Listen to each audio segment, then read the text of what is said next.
it's been a bit of a shock.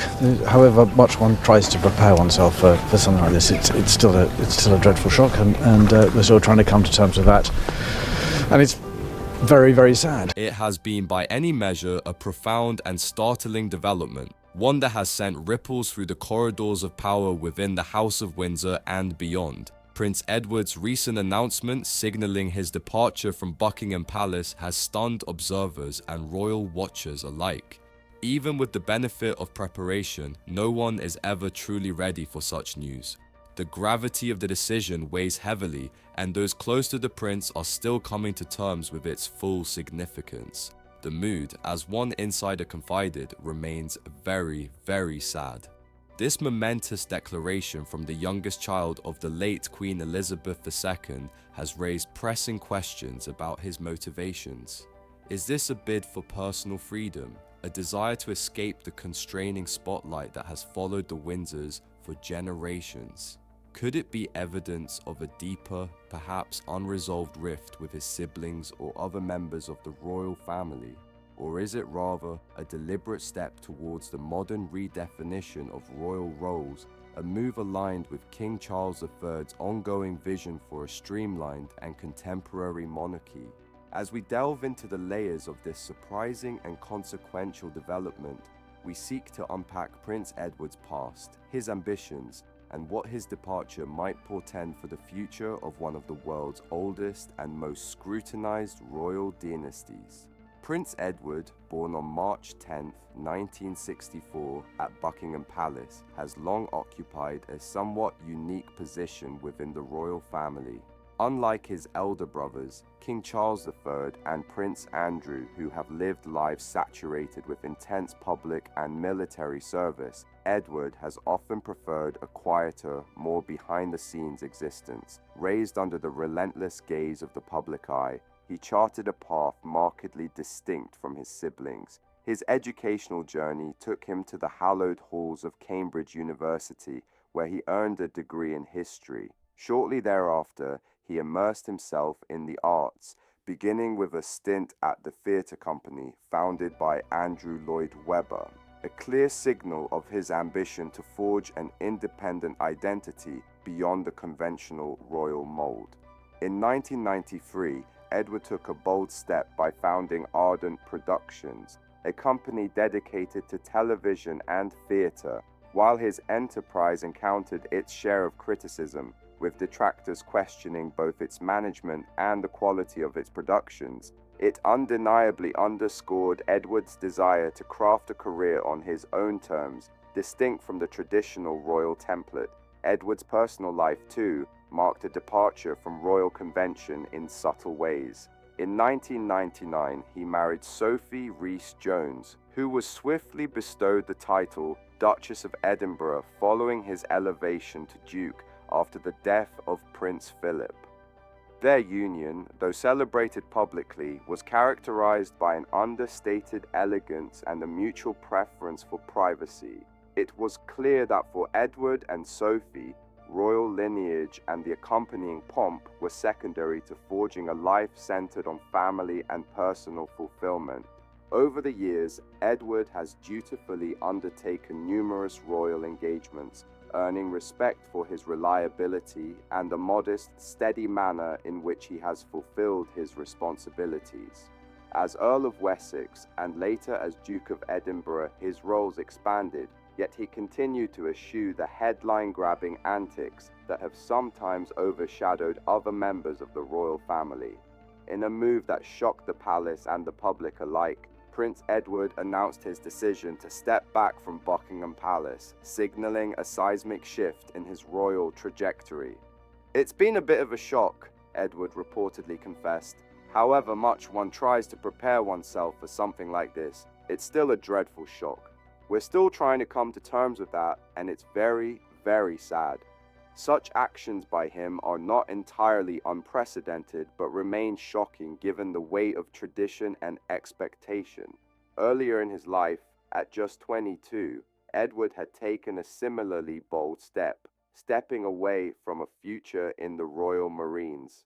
After undergoing rigorous training in hopes of earning the prestigious Green Beret of Britain's elite military unit, Edward chose to resign after 4 challenging months of a year-long officer training course. This decision, reportedly made after intense personal deliberation and difficult family discussions, surprised many. Buckingham Palace confirmed the resignation, stating that Edward had concluded the Marines were not the right fit for his long-term aspirations and that the decision was made with significant regret. At the time, no public announcement regarding his future plans was forthcoming.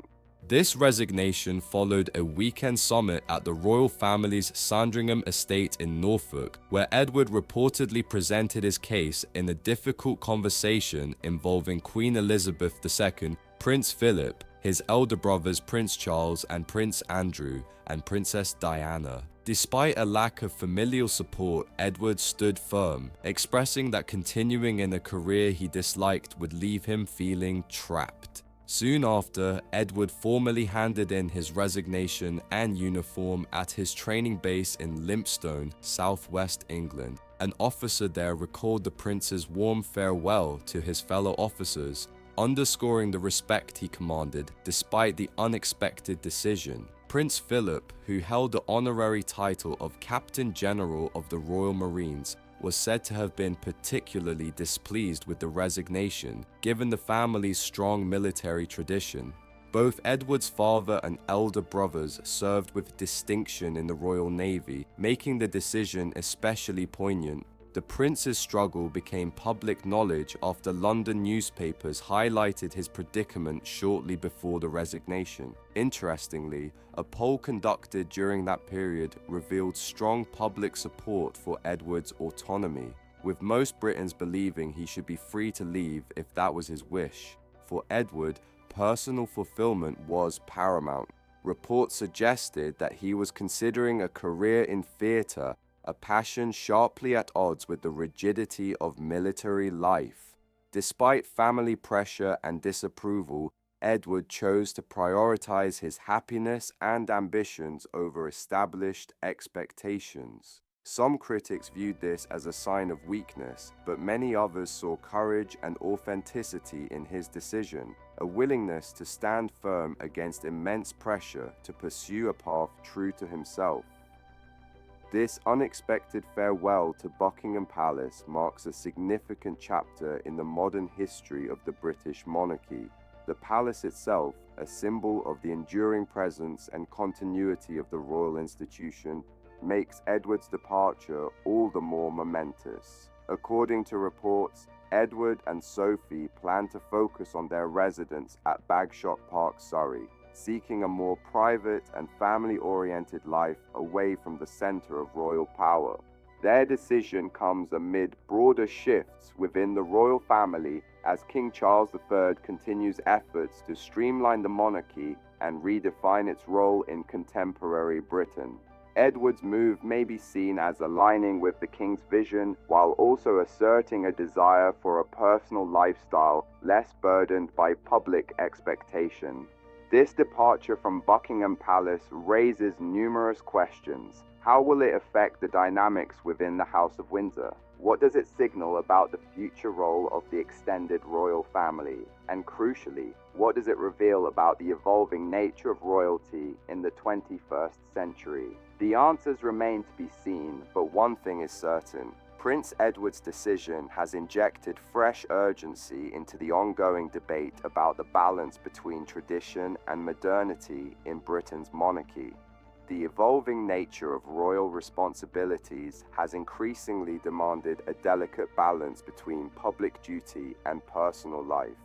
Prince Edward's recent decision to step back from some royal duties follows a precedent set by other members of the royal family, notably Prince Harry and Meghan Markle, who famously redefined their roles within the institution. However, unlike Harry's dramatic departure, Edward's transition appears to be a quieter, more measured shift, rather than a complete break from royal life. He remains committed to his royal duties, including his ongoing involvement with the Duke of Edinburgh's award and various patronages. Edward's departure signals a subtle yet impactful evolution, a symbolic gesture that reflects the monarchy's efforts to adapt to contemporary expectations while still respecting the individuality of its members. As Prince Edward bids farewell to Buckingham Palace, the next chapter of his life will undoubtedly define his legacy. By focusing on family life and charitable endeavors, he continues to embody the values of dedication and service instilled by Queen Elizabeth II and Prince Philip. Yet one cannot help but wonder, what drives a member of the royal family to leave behind everything Buckingham Palace represents?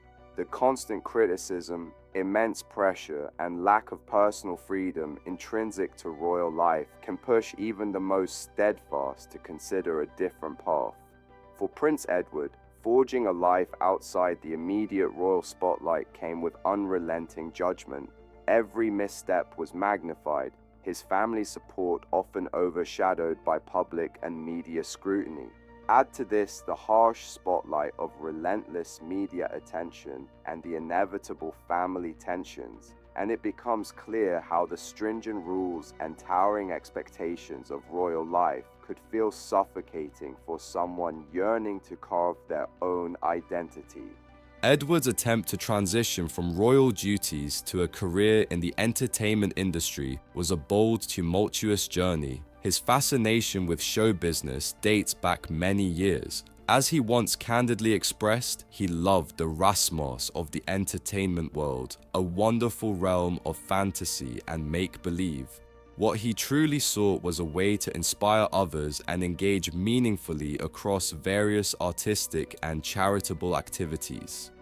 His early forays revealed both his passion and ambition, but they were not without controversy. During his time at Cambridge, Edward participated enthusiastically in school plays.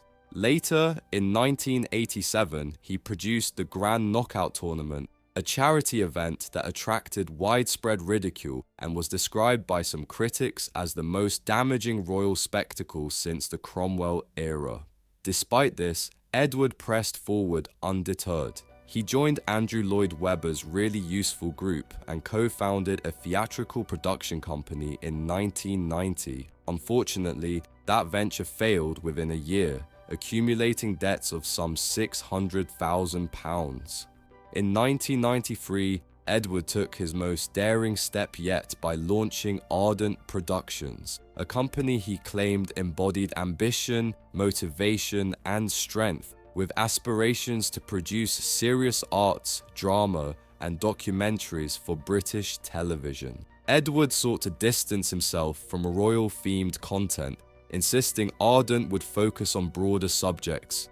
His business cards simply read, Edward Windsor, Joint Managing Director. However, Edward's foray into the entertainment industry was met with a wave of skepticism and criticism both from within the media world and his own royal circles. Many observers dismissed his ambitions as little more than a prince, playing at being a producer, questioning whether his royal title had granted him unfair advantages in an industry known for its cutthroat competition and high barriers to entry. This perception fueled a tide of jealousy and resentment among industry insiders, who saw his venture not as a serious endeavor, but as a vanity project propelled by privilege access rather than merit. Within the royal family itself, murmurs of doubt began to surface. Prince Philip, a staunch traditionalist and a figure who valued duty and decorum above all else, was reportedly frustrated by Edward's unconventional path. Sources close to the palace have recounted moments where Philip openly questioned why Edward didn't simply let the TV people get on with it and just turn up to accept the checks, implying that the prince's hands-on involvement was not only unnecessary, but potentially damaging to the monarchy's reputation. The Duke of Edinburgh was said to be particularly vexed, once remarking that Edward was making the royal family look foolish, a sharp critique that underscored the generational and philosophical divides within the Windsors regarding the role of royals in commercial ventures. These reservations appear to have some grounding as Ardent Productions stumbled through its early years. Its inaugural project, Real Tennis, a documentary centered on a niche aristocratic sport, attracted a modest audience of merely 8,000 viewers, a paltry number by any commercial standard and hardly the blockbuster success hoped for. Following this, Ardent's attempt at a political satire, Annie's Bar, was met with scathing reviews and cancelled after a single underwhelming season. The program failed to capture public imagination and was widely panned as lacking both wit and substance, further reinforcing the perception that Edwards' company was struggling to find its footing. Facing mounting criticism, financial losses, and wavering confidence from both industry peers and family members, Edward made a strategic pivot in 1996. He took to the screen himself with Edward on Edward, a documentary exploring the life of his great-uncle, King Edward VII. Although critics dismissed the film as lacking originality and fresh insight, the documentary surprisingly resonated with audiences and performed relatively well in terms of viewership. This brief glimmer of success offered a ray of hope that Edward's royal connections might be leveraged more effectively, albeit at the risk of inviting further accusations of nepotism. Indeed, Edward's decision to more openly embrace his royal lineage in his professional work only served to fuel the backlash. Journalists accused him of hypocrisy, questioning why he sought the privileges of royal association when convenience suited him, yet decried the constraints it imposed when they conflicted with his ambitions.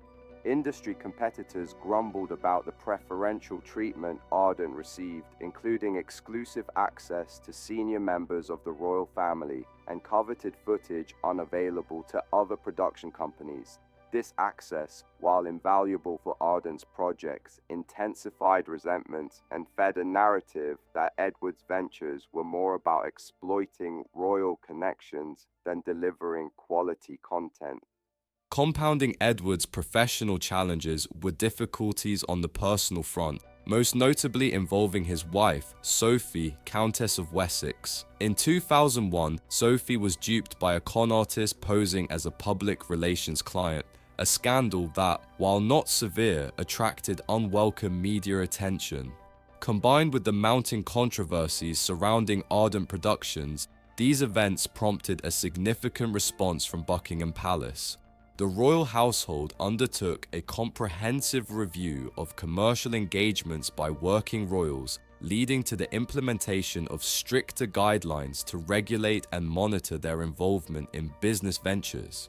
These rules aim to safeguard the monarchy's image and ensure that personal projects did not conflict with royal responsibilities. Perhaps Ardent's most damaging episode came in 2000 with the production of Royally Connected, a documentary series aired on the E! Entertainment Network that traced the history of the House of Windsor. The series included coverage of sensitive, recent family events that were perceived as too intrusive by senior royals. Prince Charles was reportedly incensed upon learning that Ardent had filmed near Prince William during his studies at St Andrews University without adequate consultation. The Prince of Wales is said to have publicly rebuked Edward in unusually severe terms, a rare display of displeasure that highlighted the growing rift between the brothers over professionalism and discretion. Public opinion quickly soured, with media outlets branding Ardent Productions a vanity project and a sad joke. The relentless criticism took its toll, and in 2002, Edward bowed to the pressure, announcing his departure from the company. He cited the upcoming Queen's Golden Jubilee celebrations and his increasing royal duties as reasons for stepping back.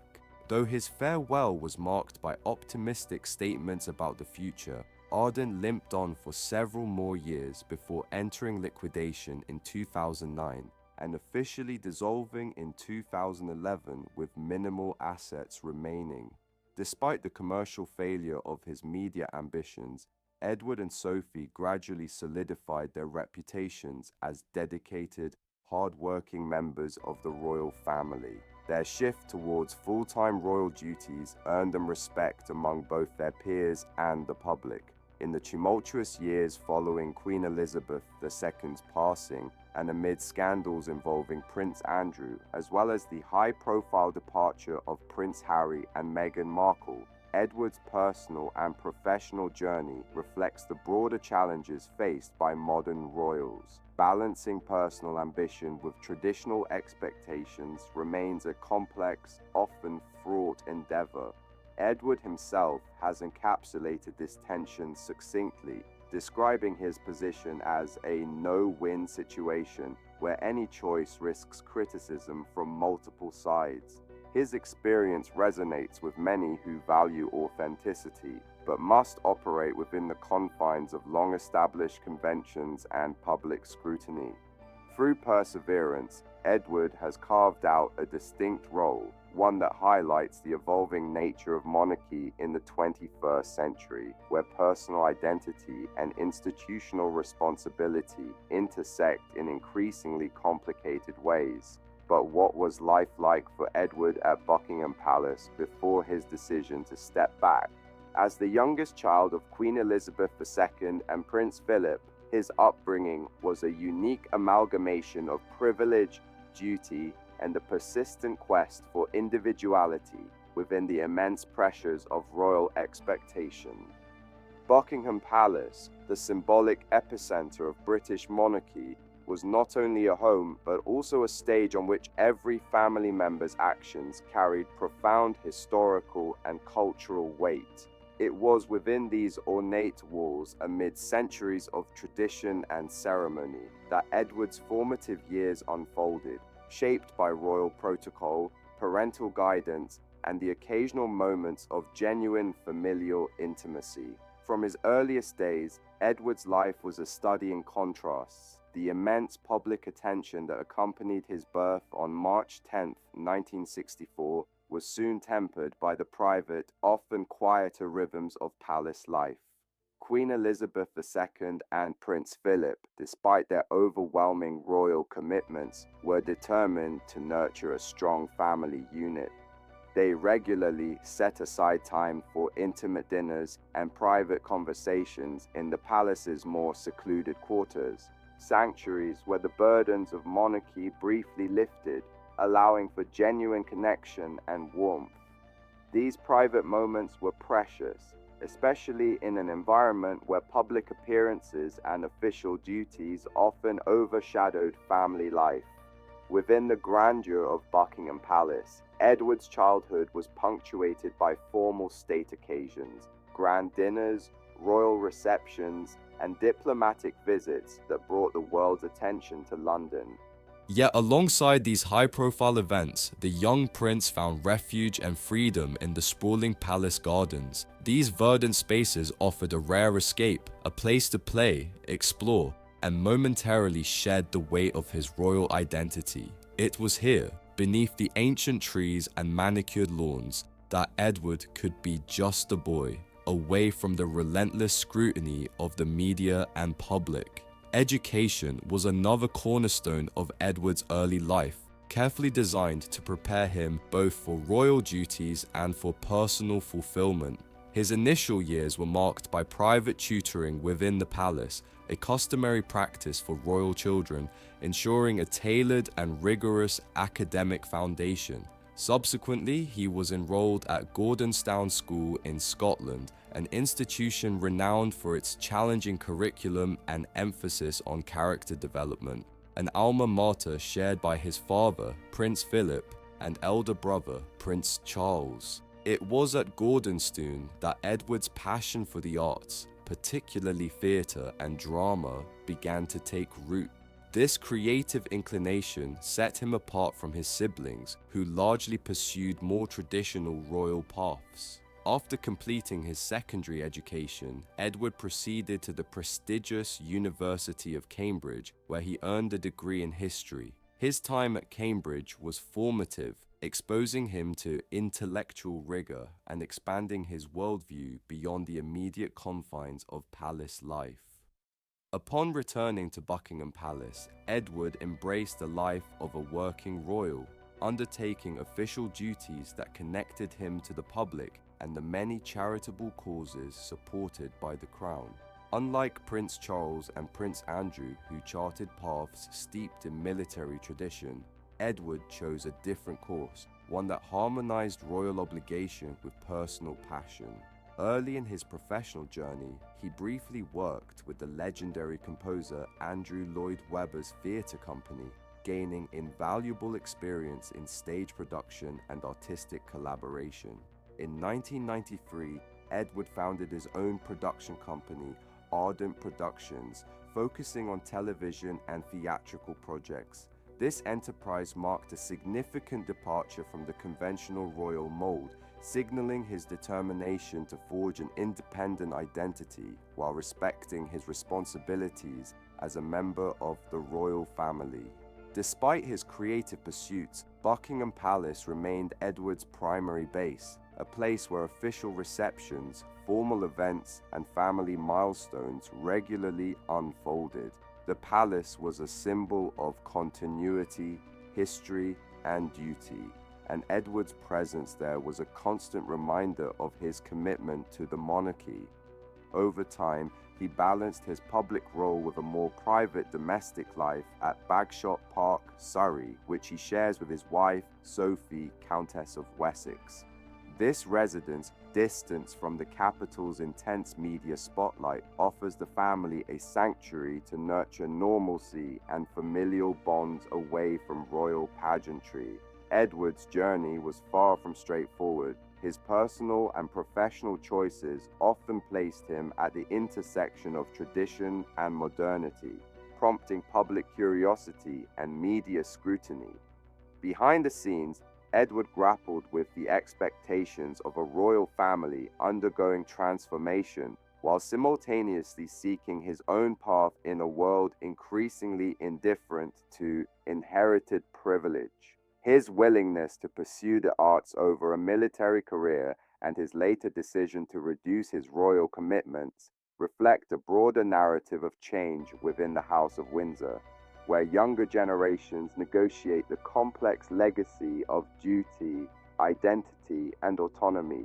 Throughout his life, Edward's relationship with his siblings, especially Prince Andrew, added another layer of complexity to his royal experience. While childhood accounts describe moments of rivalry and tension, particularly with Andrew's boisterous personality contrasting Edward's more reserved demeanor, these family dynamics shaped Edward's character and resolve. His ability to rise above these challenges, focusing on his unique strengths and ambitions, has been a testament to his resilience.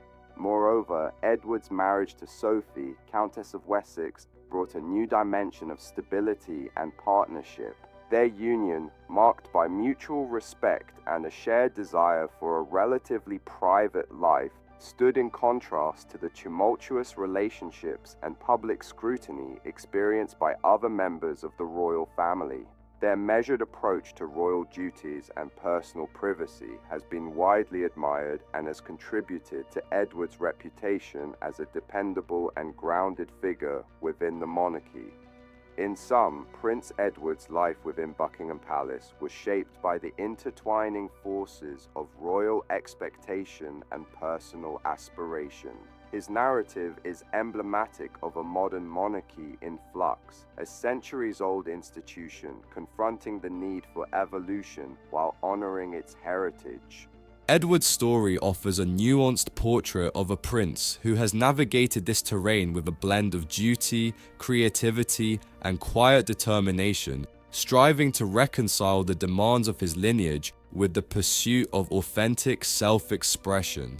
Yet beneath the carefully crafted public image, the reality of Prince Edward's upbringing was marked by significant challenges, many of which centered on his relationship with his elder brother, Prince Andrew. While the royal family projects an image of unity and grace, insiders and biographers reveal a more complicated picture of sibling dynamics that shaped Edward's formative years and personal character. Renowned royal biographer Ingrid Seward offers invaluable insight in her acclaimed work, Royal Children, shedding light on the often unspoken tensions within the family. Seward paints Edward as the family's somewhat wayward son, a young man whose rebellious streak and sensitive nature could simultaneously evoke frustration and deep affection from those around him. Andrew, known for his commanding presence and competitive disposition, frequently dominated his younger brother. Reports indicate that Andrew's behavior occasionally crossed the line into bullying, creating an environment of emotional complexity and subtle power struggles between the siblings. Tales abound of Andrew snatching treats or asserting authority in ways that left Edward feeling marginalized and overshadowed. This dynamic was not merely a childhood squabble, but a formative experience that shaped Edward's introspective and often reserved personality. Rather than openly confronting these challenges, Edward internalized much of the conflict, retreating into moments of silence and self-reflection, a coping mechanism that would follow him into adulthood. Despite these internal family tensions, Edward steadily began to distinguish himself academically and socially. His education at Gordonstoun School marked a significant period of growth and maturation. At Gordonstoun, Edward's leadership qualities blossomed. He was appointed head boy and secured a position on the Cricket First Leaves, honours that demonstrated a capacity for responsibility and respect among his peers. This emerging maturity stood in stark contrast to the public's sometimes fickle portrayal of him as merely the awkward or misunderstood royal sibling. Edward's achievements at school signaled his readiness to step beyond early stereotypes and forge a path defined by his own merits. Meanwhile, Andrew charted a different course, embarking on a distinguished career in the Royal Navy. Edward, too, initially considered a military career. He began officer training with the Royal Marines, reflecting an initial willingness to embrace a traditional royal pathway. However, after just 4 months, Edward made the difficult decision to resign. Buckingham Palace, while expressing natural disappointment, publicly respected his choice, underscoring the institution's recognition that military life was not aligned with Edward's true aspirations. This announcement was met with a mixture of reactions. Within the royal family, some viewed Edward's departure from a military trajectory as a break from cherished tradition. Yet many within the British public responded with empathy and understanding, seeing his choice as a courageous pursuit of personal fulfillment amid the pressures of royal expectation.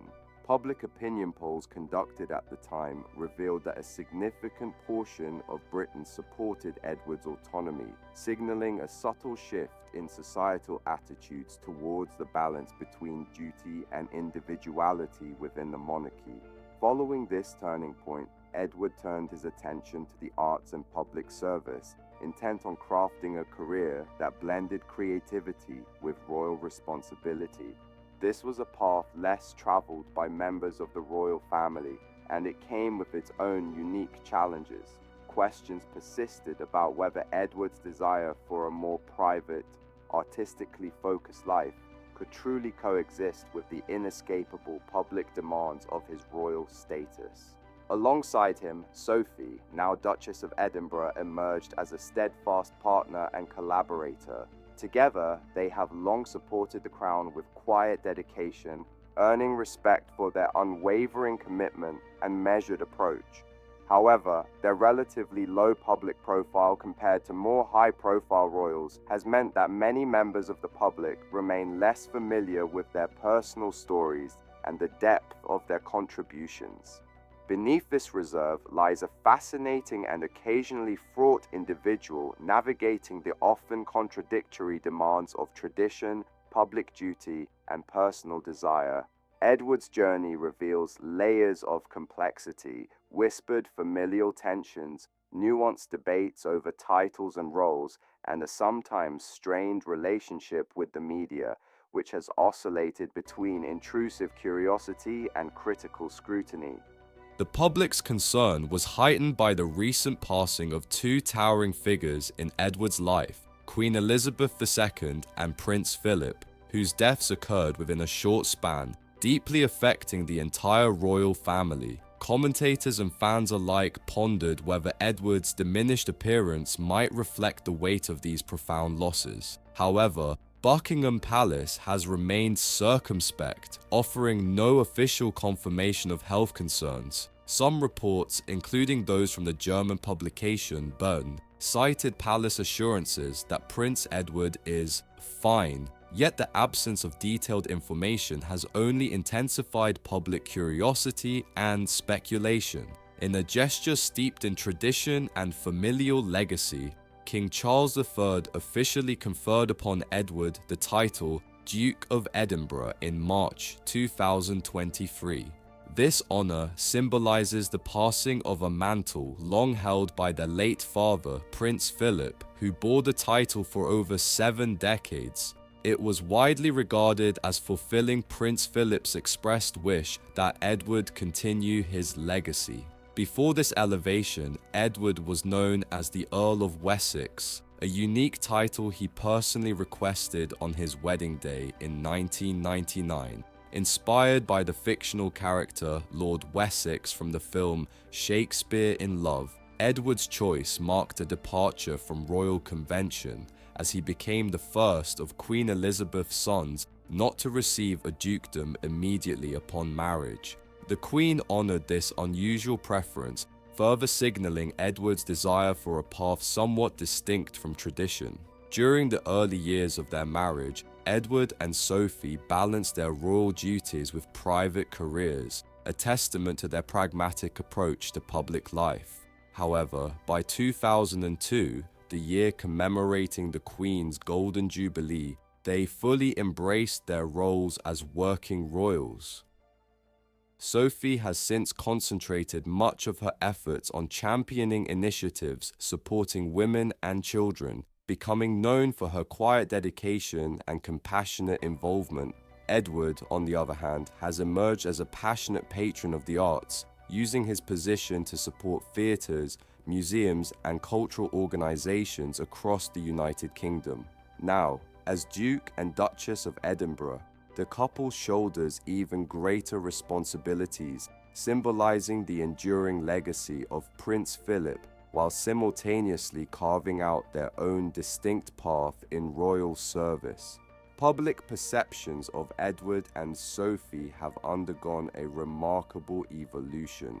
What once was met with skepticism and uncertainty has transformed into a broad respect for their steadfast dedication and the evident strength of their partnership. Within the palace and among the public, they have become admired figures, embodying a modern form of royal service rooted in loyalty, commitment, and authenticity. Their journey underscores the complexities that many royals face in reconciling deeply ingrained public expectations with personal values and ambitions. Edward's occasionally forthright defense of his private life, though sometimes viewed as a misstep, also stands as a principled assertion of boundaries in a life lived under relentless public scrutiny.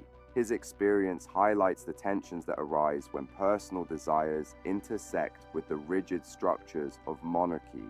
Edward himself has poignantly described royal life as a no-win situation, where any decision or boundary crossed tends to attract criticism, leaving those within the institution perpetually navigating a delicate path.